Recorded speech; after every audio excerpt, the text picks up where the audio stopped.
अस्सलाम वालेकुम नाज़रीन, आप देख रहे हैं जी एज ड्रामा रिव्यू।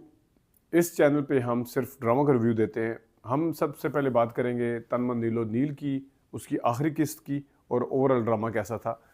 इसके बाद हम और वीडियो भी, अगली वीडियो में हम बाकी जो ड्रामे हैं उसके ऊपर भी बात करेंगे। आज हम सिर्फ और सिर्फ तन मन नीलो नील क्योंकि ख़त्म हुआ है उसके हवाले से बात करेंगे। तन मन नीलो नील जिसकी 11-12 किस्तें थी, शॉर्ट ड्रामा था, लंबा ड्रामा नहीं था। लेकिन इस ड्रामे ने काफ़ी सारी कामयाबियाँ और काफ़ी सारी दाद समेटी है, बहुत तारीफ़ समेटी है। और इस हवाले से अगर देखा जाए, ना तो इस ड्रामे ने बोर किया था, जिस तरह मेरा पहले दिन से मानना और कहना है कि इस ड्रामे की कहानी अछूता, सब्जेक्ट डिफरेंट था। उसके साथ साथ इसकी ट्रीटमेंट जो थी, ख़ासतौर पर डायरेक्शन के पॉइंट ऑफ व्यू से देखा जाए तो बहुत ही ज़बरदस्त थी।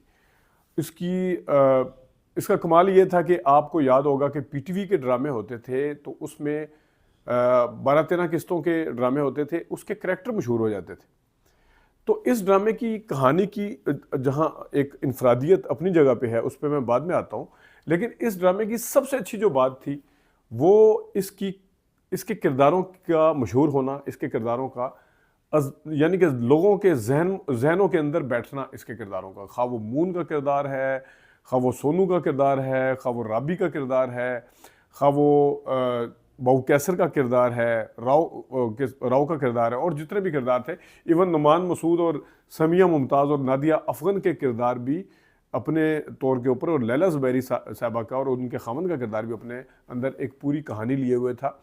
और उसको अच्छे तरीके से, जितने अच्छे तरीके से उसको पेश किया गया कि लोगों के जहनों में, मैंने जिस तरह कहा है कि नक्श करना। और आजकल के दौर में, पुराने दौर में तो सारे के सारे ड्रामे 13 किस्तों में बनते थे। तो 13 किस्तों में जो था वो सिर्फ पीटीवी होता था। पीटीवी का सिर्फ वही कि पिन ड्रॉप साइलेंस है, गलियां और वीरान और सुनी पड़ी हुई हैं, जनाब लोग अंदर बैठ के ड्रामे देख रहे हैं, वो आसान काम था। आजकल के इस कंपटीशन के दौर में मेरे ख्याल में जब 52 और 45 और 40 से ऊपर किस्तों के ड्रामे लगते हैं, उसके मुकाबले में 12-13 किस्तों का ड्रामा बना के सैफ़ी हसन साहब ने ये साबित किया है कि ड्रामे को अगर खींचा जाए तो वो बोर करता है। ड्रामे को अगर कंपोज किया जाए, यानी उसको अगर एक लिमिटेड उसमें किया जाए, तो वो ड्रामा भी कामयाबियां समेट सकता है, उसके किरदार भी मशहूर हो सकते हैं। तो बहुत ही ज़बरदस्त गहराई के साथ उसके, एक तो किरदारों की इनफरादियत अपनी जगह पे, जो डायरेक्शन थी, डायरेक्शन में इसलिए कहता हूँ कि अब आप ड्रामा देखें, मेरी समझ से तो बिल्कुल बालातर होता है कि जनाब ड्रामा कोठियों के अंदर है, ड्रामा जिसमें लोअर मिडिल क्लास का भी दिखाया, उस हीरो के पास भी ऐसी लश पश गाड़ी होगी कि बंदा कहता है कि यार ये कौन से लोअर मिडिल क्लास वाले लोग हैं। उनके घर ऐसे लश पश होंगे, बंदा कहता है कि ये किधर से इनके घर इतने ज़बरदस्त सेट। आपको याद है पीटीवी के ड्रामों के में पीछे जनाब दीवारें जब किसी गरीब को दिखाते थे या लोअर मिडिल क्लास वाले को दिखाते थे, उसकी दीवारों के ऊपर सफ़ेदी और पेंट वगैरह वो भी उतरा होता था, इतना मेहनत की जाती थी सेट लगाने पे। लेकिन आजकल जनाब वो कम से कम 30 से 40 लाख की गाड़ी से तो नीचे होता ही नहीं ना लोअर मिडिल क्लास वाला भी। और हायर साइड पे चले जाएं तो फिर तो, और फिर उनके अंदर एक जैसी कोठियाँ, एक जैसे बंगले, बाज़ दफ़ा उनकी क्लास के अंदर डिफरेंस करना मुश्किल हो जाता है। इनमें डिफरेंस है क्या, कि ये किस तरह दूसरे से मुख्तलिफ है, कि वो कितना अमीर है और ये कितना अमीर है, ये भी मसला हो जाता है। अब कहानी के अंदर दिखाया जा रहा था ओ लोअर मिडिल क्लास है जी, वो कहानी के अंदर कुछ और दिखाया जा रहा था, लेकिन आप पेश, सीन इज ब्लेमिंग, आप दिखाएंगे तो आप किसी को यकीन आएगा ना कि वाकई आप सच कह रहे हैं।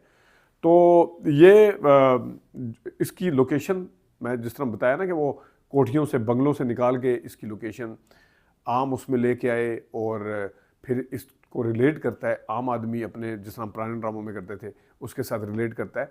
तो ये वो इनफरादियत है जो कि तन मन नीलो नील में नज़र आई।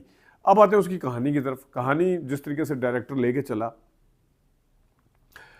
अगरचे मून के साथ जो होता है शुरू में वो एक धचका था, कहानी के अंदर एक ट्विस्ट था एक किस्म का, फिर राव का आना, और फिर जो बहू कैसर के साथ होता है वो सारा अपनी जगह पे था। फिर बीच में कामी का जो किरदार था वो भी हल्का फुल्का था, लेकिन वो जो एक सीन इस तरह का आता था बीच में, राव कामी का आ गया, जनाबों को साजिश कर रहा है, राव का आ गया जुल्म करने के लिए तैयार बैठा हुआ है, या बहू कैसर का आ गया है, या मून जो है वो जो उसके साथ वाक़या पेश हुआ उसके साथ उसके ऊपर वो एक आता था कि इस तरह का सीन दुखी किस्म का। जिससे थोड़ा सा वो माहौल चेंज होता था, मूड चेंज होता था ड्रामे का। लेकिन ओवरऑल ड्रामा जो था वो बड़ा लाइट था। उसको मैंने बताया ना, राबी की प्रेजेंस, सोनू की प्रेजेंस उसमें जिस तरीके से लेके चल रहे हैं वो उन्होंने बड़ा लाइट उसको लेके चलते रहे, जो हल्के फुल्के इसके अलावा। लेकिन आखिरी किस्त के अंदर जिस तरीके से उसका अख्ताम किया गया, उसकी एंडिंग की गई, मैं कहता हूँ कमाल किया। जिस तरीके से उस टॉपिक को लेके आए हैं कि लोगों को भड़का के किस तरह मरवा दिया जाता है। इससे पहले मन जोगी के अंदर भी ये चीज़ नज़र आई थी, लेकिन उसकी कहानी ज़रा और तरह की थी, इसकी कहानी और तरह की। ज़ाहिर कहानी का फ़र्क तो अपनी जगह पे है ही है, तो वो एक फ़र्क साफ नज़र आता था तन मन नीलो नील। तो ये जो एक कमाल किया है एक दफ़ा फिर डायरेक्टर ने, ये भी दाद बनती है। आजकल के दौर में हम ड्रामों का रिव्यू जब देते हैं तंग आ जाते हैं, ऐसे ऐसे ड्रामे इस वक्त चल रहे हैं। मैं अब आपको क्या बताऊं, ये दिल नादान आज शायद लगेगा, उससे यकीन करें तंग आ चुके हैं। लेकिन अब क्योंकि रिव्यू दे रहे हैं, 2 ड्रामे मैंने बाकायदा तौर पे छोड़े हैं आधे। एक इश्क जुनून छोड़ा है, बाकायदा छोड़ा है उसको, देख रहा था मैं। और सुन दिल, वो कौन सा है उसका, वहाज का, वो तो मैंने 2 किस्तें देखी थी सिर्फ। इसकी तो मैंने 10-12 देख ली थी जब वो शादी करके लेके आता है उष्णा शाह को। और वो छोड़ा क्यों है? एक तो किरदारों के अंदर यकसानियत बहुत ज़्यादा है। कोई शहरयार मुनव्वर का किरदार भी रद्द से कोई ज़्यादा मुख्तलिफ नहीं है इसमें। और महमूद असलम का किरदार आप देख लें, ए दिल में भी वही उसी किस्म का किरदार है। और उससे बढ़ के ये कि कहानी के अंदर लॉजिक नहीं थी। अब आप देखें कि उष्णा शाह जो है उसकी यादाश्त चली गई है।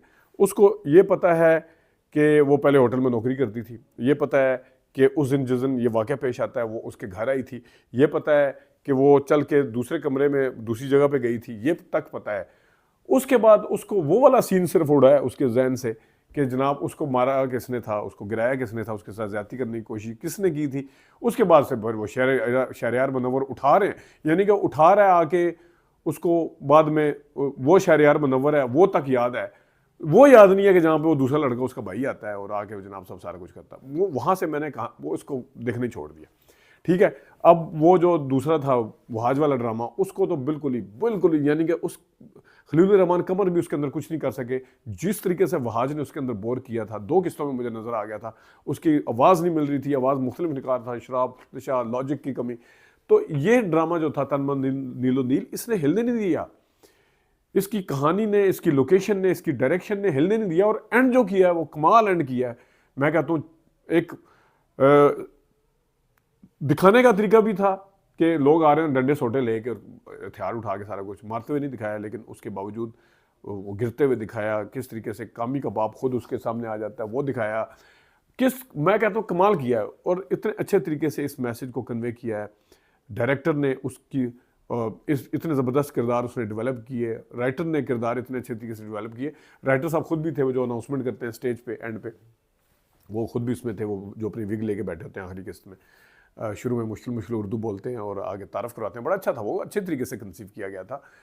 अपना किरदार भी उन्होंने अच्छे तरीके से कंसीव किया। दूसरों किरदार समिया मुमताज़ ने कमाल किया, सलीम मेराज ने कमाल किया, सोनू ने बहुत अच्छा काम किया। अगरचे मैं इश्क जुनून में उन पर तनकीद करता रहा हूँ।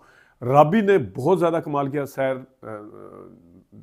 खान जो है, और उसके साथ मून ने, उनकी बड़ी अच्छी एंट्री है, उन्होंने कमाल किया। फिर जो लैला ज़ुबैरी का किरदार डिफरेंट था, अपना नादिया अफ़गन ने, शेर अफ़गन कह रहा हूँ, नादिया अफ़गन ने और नुमान मसूद ने जो काम किया, लड्डू ने जो काम किया, जो मैंने बताया ना, किरदार तारीफ़ खुद ब खुद निकलती है। जब आपको मज़ा आता है देखने का तो खुद ब खुद तारीफ़ निकलती है। तो उम्मीद है कि आप आइंदा भी इस तरह के ड्रामे बनेंगे। एक तो टॉपिक अच्छा है, थोड़े से लोकेशन और कहानी की जो किरदार थे उनकी क्लास को चेंज किया और बहुत ही ज़बरदस्त तरीके से दाद समेटी। और ये मेरे ख्याल में मशरे रहा होना चाहिए उन बंगलों और उन यकसानियत से भरपूर जो इस टाइम ड्रामे बन रहे हैं उनके लिए। तो जनाब देखते हैं आगे क्या होता है। अगली वीडियो में हम ज़रा कुछ आपको सबूतों के साथ ड्रामों के हवाले से बात करेंगे। अपना ख्याल रखिएगा। अभी तक के लिए इतनी इजाज़त दीजिए। अल्लाह हाफ़िज़।